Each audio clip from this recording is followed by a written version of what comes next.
Nnyo webalire ddala Mwanyinaze Farida Nalongo Nakayiza nga otegezeza abalabi baffe abamawulire agajotobadde abantu mu kitundu kino eky'Ettoolo bakedde wano ku lutikko eya St John's okwetaba mu kusaba okwenjawulo nga nno okusaba kuno kubadde kwa kusabira omukama akulembera ekitundu kino eky'Ettoolo omukama oyo Nnyimba Kabamba Igulu ow'okuna oluvannyuma lw'okuweza emyaka 29 ng'atudde ku Namulondo y'abajjajjaabe. Okusaba kuno okwetabiddwako abantu okuva mu bitundu ebyenjawulo era kukulembeddwamu omulabirizi atwala obulabirizi obwa Rwenzori Bishop Lauben Kisembo kyokka nga mu bubaka bwe bwabadde ayogerako eri abantu abeetabye mu kusaba kuno. Omulabirizi Lauben Kisembo asabye gavumenti okufaayo okulondoola ebizibu ebirimu abantu naddala ensonga ya kasasiro eyagwa ekiteezi n'agamba nti kisaanidde gavumenti erowooze ku nsonga ez'okutereeza oba okufuna ekintu ekyenjawulo kyekola mu kasasiro kubanga ne mu kitundu kino eky'e Fort Portal kasasiro ate alabika ng'afuuse ekizibu. Omulabirizi era ategeezezza nti ekitundu kino eky'e Fort Portal olw'okuba kirimu ebyobulambuzi amasanyu mangi nga n'olw'ensonga y'abantu abajja mu kitundu kino bettanira nnyo okugula abaana bano ab'obuwala ekiviiriddeko n'akawuka akasiriimu okweyongera. Omulabirizi agambye nti kyetaagisa gavumenti ebeereko n'ekyekola ekyenjawulo ku nteekateeka y'okulwanyisa akawuka akaleeta mukenenya. Kyokka nga wote nga Obwakabaka bulina enteekateeka ey'enjawulo n'obukama buno obw'Ettoolo era nga wano wenyimiridde ndi n'omwami wa Kabaka atwala kino ekitundu eky'Ettoolo twagala tubuulire be bamu ku bantu abeetabye mu kusaba kuno okwenjawulo era twagala tubuulire bonga abantu ba Ssaabasajja Kabaka abawangalira mu kitundu kino eky'Erwenzori oba eky'e Fort Portal lwaki basazeewo okwenyigira ate mu kusaba kuno. Wekitiibwa tukwaniriza amawulire gaffe. Eso neyanziza nnyo aba BBS amanya Wekitiibwa Ssepeebwa Samuel atwala essaza lya Rwenzori. Enkolagana yaffe ennungi nnyo n'Obwakabaka bwa Buganda n'obw'Ettoolo so nti tulina ebitugatta bingi nti bwe tuba tukolagana tugenda mu maaso nga enkola yonna gye tukolamu tuba tugenda tutambula wamu nabo. Yesu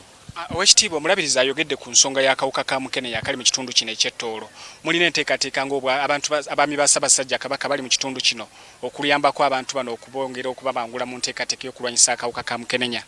Yesu ekintu tukiyina twakigezaako nga tukuyita mu bulungi bwansi omwaka guli oguwedde tugezaako kusensitizinga abantu ku buzibu obuli mu mukenenya era abantu baffe bajjumbira nnyo netugenda mu malwaliro netugenda mu babies homes netugezaako okubannyonnyola engeri akawuka ako gye kali akangi mu ggwanga ate kusinga ennyo nti wano kangi nnyo nti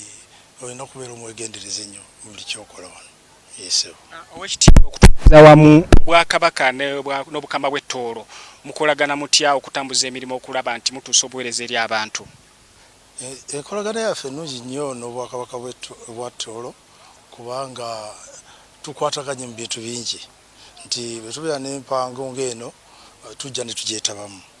ate naffe bwe tubeera n'emikolo gyaffe tubayita era bajja ne batwetabako so tulina enkolagana nnungi nnyo wakati awo. Yesu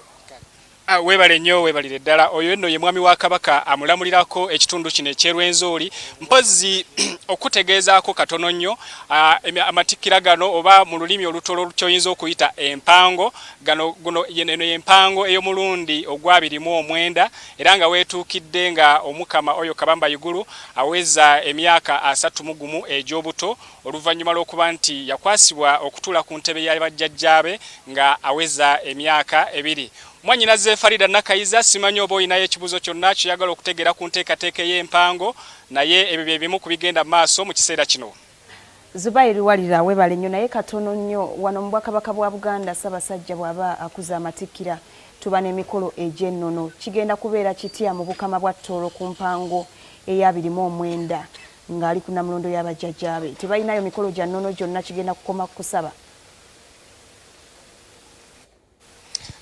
Webale nnyo webalire ddala Mwanyinaze Farida Nakayiza emikolo gino egy'empango gitandise na kusaba wano ng'era omulabi waffe mutegeezezza kati oluvannyuma lw'okusaba wano omukama oyo Nnyimba Kabamba Igulu n'abagenyi be bonna be yayise okwetaba ku mikolo gino boolekedde butereevu wali ku lubiri lwoyinza okuyita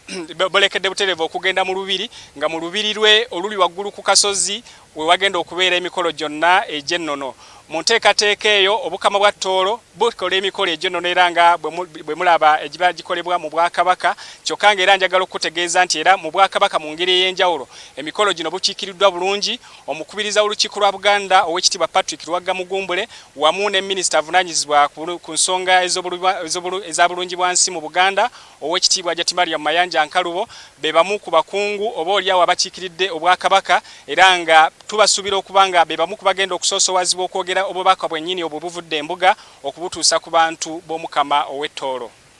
Kale tweyanziza nnyo munnaffe Zubairi Luwalira oba oliawo tunaakuddira eddako nga bw'onnyonnyodde katulinde emikolo gyonna nga bwe ginaatambula twagala okumanya ennono ya Tooro etambula etya naddala bwe baba nga bakuza empango yaabwe naye tusuubira nti mu mawulire gaffe okuliga mbuze namoyo ageesigika